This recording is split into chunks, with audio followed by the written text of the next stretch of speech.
Selanjutnya, yang ketiga, saya akan membahas tentang layanan kompensatoris anak tunalaras. Yang pertama, ketajaman perasaan dalam menghargai orang lain. Dalam menghargai perasaan orang lain, sangat dibutuhkan untuk merangsang kepekaan yang dimiliki anak tersebut. Untuk itu, bagi anak dengan gangguan emosi dan perilaku sangat perlu dilatih dalam mengasah kepekaannya untuk mulai belajar menghargai orang lain. Mulai dari mengucapkan salam ketika masuk ke ruangan, berkata terima kasih ketika menerima sesuatu dari orang lain, dan berkata maaf ketika melakukan kesalahan. Jika itu mulai diterapkan, maka ketajaman perasaannya dalam menghargai orang lain akan lebih baik. Yang kedua, ketajaman taat hukum. Anak akan diberikan bimbingan dalam bentuk replika permainan. Patung boneka. Dalam permainan tersebut, anak akan dijelaskan mengenai tindakan yang perlu dicontoh atau ortodidaktik dan layanan kompensatoris. Anak berkebutuhan khusus, tindakan yang tidak perlu dicontoh. Kemudian, anak tersebut akan diajak memainkan permainan replika patung boneka tersebut berdasarkan kehidupan sehari-hari. Dalam hal ini, pendidik dapat menilai perilaku siswa dan dapat membenarkan tindakan apabila anak tersebut mencontohkan tindakan yang salah. Yang ketiga, bermain, bekerja melalui tim. Anak diharapkan mampu berkolaborasi dengan teman-temannya melalui sebuah permainan, sehingga anak bisa mengembangkan rasa tanggung jawab dan mampu bekerja sama sesama tim. Yang keempat, keterampilan sosialisasi dan komunikasi. Keterampilan sosial dan komunikasi akan diaplikasikan dalam bentuk kekompakan kelompok. Anak akan diberikan suatu permasalahan yang wajib diselesaikan oleh kelompoknya dan mencari solusi yang cocok untuk mengatasi permasalahan yang telah diberikan. Yang selanjutnya, pembinaan sosial. Pembinaan sosial yaitu kegiatan berupa kerja kelompok dan kebersamaan yang perlu dikembangkan dengan pemberian peran kepada anak agar turut serta bertanggung jawab atas tugas yang ia dapatkan. Yang keenam, pengelolaan emosi. Perkembangan emosi pada setiap anak berbeda-beda. Dalam kurun waktu pula anak dapat merasakan bad mood atau terganggunya emosi sehingga menyebabkan emosi anak tersebut tidak dapat terkontrol. Anak yang mengalami emosi yang tidak stabil cenderung mudah bersikap emosional sehingga terkadang menyebabkan bahaya bagi dirinya sendiri maupun orang lain apabila anak tersebut melakukan tindakan yang di luar batas. Berikut merupakan tindakan pengelolaan emosi. Yang pertama, mengenali masalah. Yang kedua, menciptakan solusi yang mungkin. Yang ketiga, analisis solusi yang mungkin. Yang keempat, berusaha memecahkan masalah. Yang kelima, nilailah apakah solusi tersebut berhasil. Selanjutnya saya akan menjelaskan modifikasi perilaku. Modifikasi perilaku merupakan suatu tindakan mengurangi atau menghilangkan kondisi yang dianggap tidak menguntungkan yang dapat memberikan efek samping gangguan perilaku. Langkah-langkah modifikasi perilaku: yang pertama, menjelaskan perilaku yang akan diubah. Yang kedua, menyediakan bahan yang mengharuskan anak untuk duduk diam. Yang ketiga, mengatakan perilaku yang diterima. Yang keempat, saya akan masuk ke dampak ketunalarasan terhadap individu dan sosial. Kelainan tingkah laku yang dialami anak tunalaras mempunyai dampak negatif bagi dirinya sendiri maupun lingkungan sosialnya. Sumantri menguraikan mengenai dampak ketunalarasan sebagai berikut. Yang pertama, perasaan tidak berguna bagi orang lain. Yang kedua, perasaan rendah diri. Yang ketiga, tidak percaya diri. Dan yang keempat, perasaan bersalah menyebabkan mereka merasakan adanya jarak dengan lingkungannya. Dari keempat dampak tersebut, ada salah satu dampak serius yang mereka alami adalah tekanan batin. Tekanan batin berkepanjangan sehingga menimbulkan perasaan merusak diri mereka sendiri. Bila mereka kurang mendapatkan perhatian dan penanganan dengan segera, maka mereka akan semakin terperosok dan jarak yang memisahkan mereka dari lingkungannya. Mengenai tekanan batin yang berkepanjangan ini, menurut Scott dalam Crick dan Gallagher yang dikutip oleh Somantri, disebabkan oleh hal-hal yang yaitu ketidakberdayaan yang dipelajari atau learned helplessness, yaitu anak-anak telah mempergunakan semua perilaku penyesuaiannya untuk mencoba mengatasi keadaan yang sulit. Ketidakmampuan mereka untuk mengatasi kesulitan tersebut menjadi tergeneralisasi, sehingga ketika mereka mempunyai perilaku yang baik sekalipun mereka tidak mau mempergunakannya. Mereka mengarahkan kegagalannya pada faktor yang tak terkendali, tidak dapat merespon dengan baik terhadap stimuli sosial atau peristiwa, cenderung mengurangi usaha yang dilakukan setelah mengalami kegagalan dan menunjukkan rasa rendah diri. Yang kedua, keterampilan sosial yang minim atau social skill deficiency, yaitu perkembangan kepribadian yang tertekan akan menimbulkan kekurangan keterampilan dalam memperoleh penguatan atau reinforcement perilaku sosial yang positif. Kondisi ini akan mengurangi terjadinya interaksi sosial yang positif. Yang ketiga, konsekuensi paksaan atau coercive consequences, yaitu tekanan batin yang berlarut-larut tergantung pada konsekuensi paksaan. Jika anak yang sedang cemas menarik diri menerima reaksi positif dari lingkungannya atau simpati, dukungan, jaminan, mereka tetap gagal mengembangkan perilaku pribadi dan keterampilan sosial yang mengarah kepada perilaku yang efektif.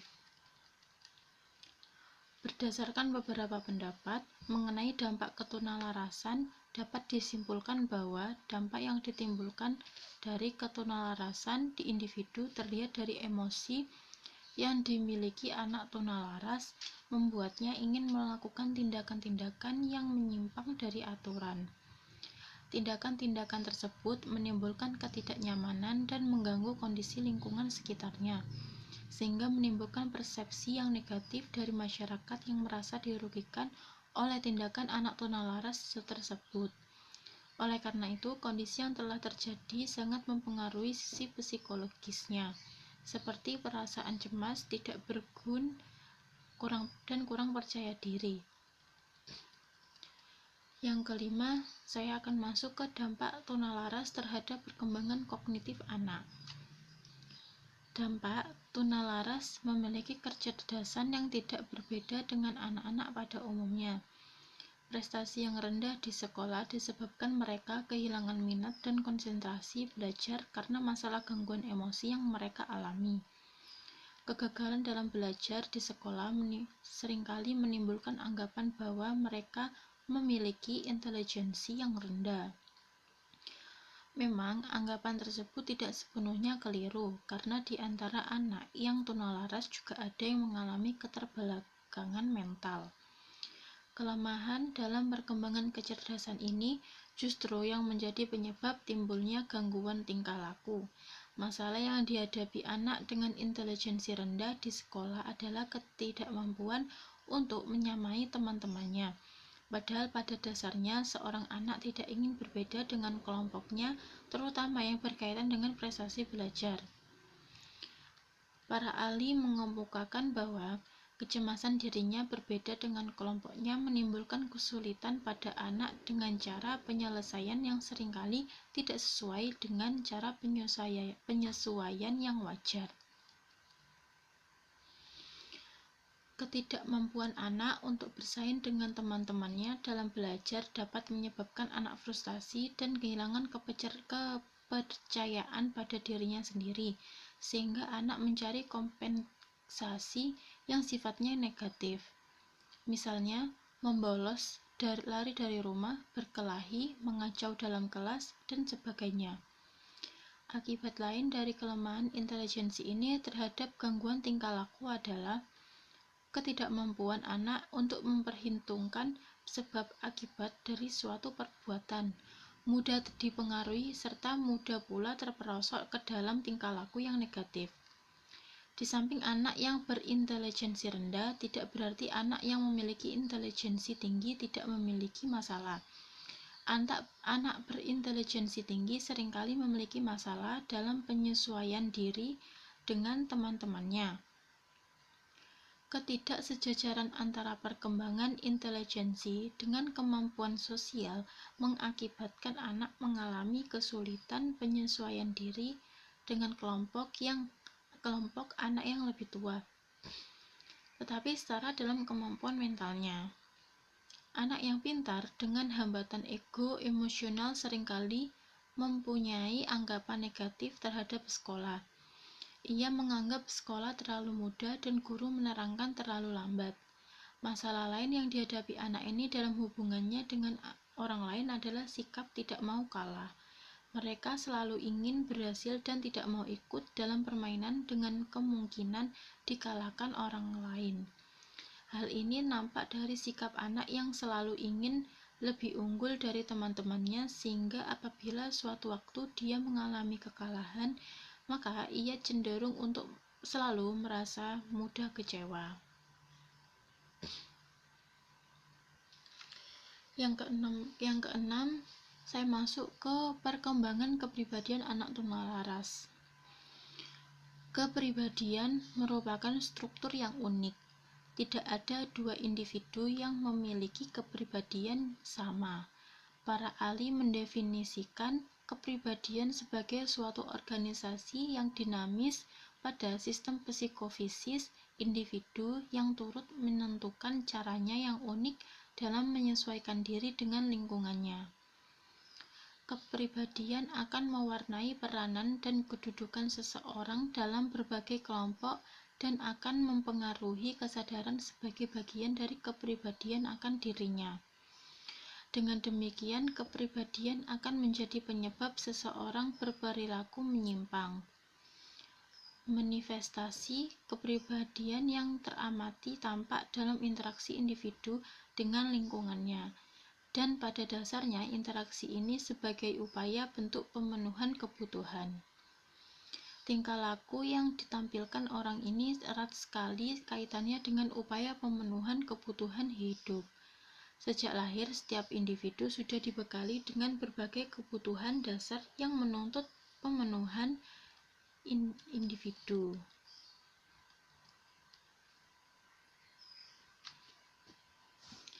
Pemenuhan kebutuhan, dan untuk setiap individu senantiasa berusaha memenuhinya yang mewujudkan dalam berbagai lingkungannya. Konflik psikis dapat terjadi apabila terjadi benturan antara usaha pemenuhan kebutuhan dengan norma sosial. Kegagalan dalam pemenuhan kebutuhan dan penyelesaian konflik dapat menjadikan stabilitas emosi terganggu. Selanjutnya, mendorong terjadinya perilaku menyimpang dan dapat menimbulkan frustasi pada diri individu. Keadaan seperti ini yang berkepanjangan dan tidak terselesaikan dapat menimbulkan frustasi pada diri individu. Apabila keadaan ini berkepanjangan, maka dapat menimbulkan gangguan. Yang ketujuh adalah perkembangan emosi anak tunalaras. Terganggunya perkembangan emosi merupakan penyebab dari tingkah laku anak tunalaras. Ciri yang menonjol pada mereka adalah kehidupan emosi yang tidak stabil, ketidakmampuan mengekspresikan emosinya secara tepat, dan pengendalian diri yang kurang sehingga mereka seringkali menjadi sangat emosional. Terganggunya kehidupan emosi ini terjadi sebagai akibat ketidakberhasilan anak dalam melewati fase-fase perkembangan. Kematangan emosional seorang anak ditentukan dari hasil interaksi dengan lingkungannya, di mana anak belajar tentang bagaimana emosi itu hadir dan bagaimana cara untuk mengekspresikan emosi-emosi tersebut. Perkembangan emosi ini berlangsung terus-menerus sesuai perkembangan usianya. Akan banyak pula pengalaman emosional yang diperoleh anak. Ia semakin banyak merasakan berbagai macam perasaan. Akan tetapi tidak demikian dengan anak tunalaras. Ia tidak mampu belajar dengan baik dalam merasakan dan menghayati berbagai macam emosi yang mungkin dapat dirasakan. Kehidupan emosinya kurang bervariasi dan ia pun kurang dapat mengerti dan menghayati perasaan orang lain. Mereka juga kurang mampu mengendalikan emosinya dengan baik sehingga seringkali terjadi peledakan emosi. Ketidakstabilan emosi ini menimbulkan penyimpangan tingkah laku, misalnya mudah marah dan mudah tersinggung, kurang mampu memahami perasaan orang lain, berperilaku agresif, menarik diri, dan sebagainya. Perasaan-perasaan seperti itu akan mengganggu situasi belajar dan akan mengakibatkan prestasi belajar yang tidak sesuai dengan potensi yang dimilikinya. Yang kedelapan adalah saya akan masuk ke perkembangan sosial anak tunalaras. Sebagaimana telah kita pahami bahwa anak tunalaras mengalami hambatan dalam melakukan interaksi sosial dengan orang lain atau lingkungannya. Hal ini tidak berarti bahwa mereka sama sekali tidak memiliki kemampuan untuk membentuk hubungan sosial dengan semua orang.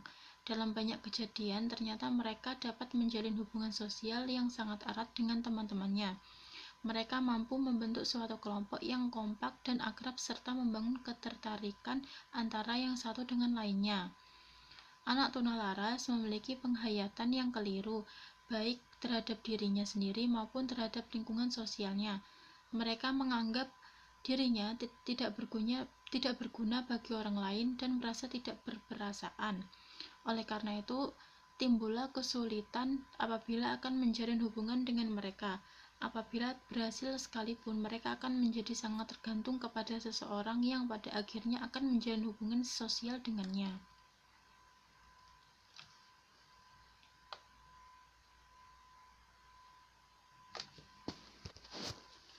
Sekian dari saya. Terima kasih atas perhatian teman-teman semuanya. Semoga materi yang telah saya sampaikan bermanfaat untuk kita semua. Mohon maaf apabila ada terjadi kesalahan pengucapan dan pengurangan kata-kata. Terima kasih. Wassalamualaikum warahmatullahi wabarakatuh.